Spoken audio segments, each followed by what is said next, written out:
అంబేద్కర్ కోనసీమ జిల్లా అమలాపురంలో ఉద్రిక్తత వాతావరణం నెలకొంది. బండారులంకలోని గ్రామస్తులు ఆందోళనకు దిగారు. తమ ఇళ్ల మధ్య చెత్త తీసుకొచ్చి వేస్తున్నారని ఎన్నిసార్లు చెప్పినా వినకుండా నిర్లక్ష్యంగా వ్యవహరిస్తున్నారని గ్రామస్తులు చెత్త ట్రాక్టర్లను అడ్డుకున్నారు. దీంతో పోలీసులు వారిని అరెస్ట్ చేసి స్టేషన్కు తరలించారు. లంకకి డంపింగ్ యార్డ్ లేదండి. 10 సంవత్సరాలుగా ఈ 16వ వార్డులోనే చెత్త కంటిన్యూ చేస్తున్నారండి. దానికి రీసైక్లేషన్ ప్రాసెస్ లేదు, దానికి కాల్చడానికి కూడా అవదు. చుట్టూ జనాలు ఉన్నారు, ప్రైవేట్ స్కూల్ ఉంది, పబ్లిక్ స్కూల్ ఉన్నది, శివాలయం ఉన్నది. ఈ విషయం గురించి ఆ చెత్త అలా పేరుకుపోవడమే తప్పితే దాన్ని బయటికి తీసుకెళ్లడం కానీ దానికి రీసైక్లేషన్ కానీ లేదని అధికారుల దృష్టికి మేము తీసుకెళ్ళా అండి. ఎవరూ పట్టించుకోలేదు.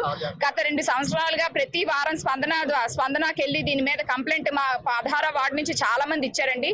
సర్పంచ్ ఆఫీస్ లో మా సర్పంచ్ గారికి కూడా, పంచాయతీ ఆఫీస్ లో మా సర్పంచ్ గారికి కూడా చెప్పామండి. ఆవిడ కూడా దీని మీద ఏమీ పరిష్కారం తీసుకురాలేదండి. మేము కోరుకునేది ఒకటే, మా బండారులంకకి ఇది ఓన్లీ 16వ వార్డు సమస్య ఒకటే కాదండి.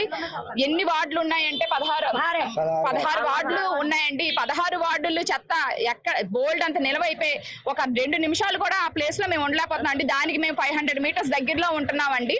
మా బండారు ప్రకాశం జిల్లా కనిగిరి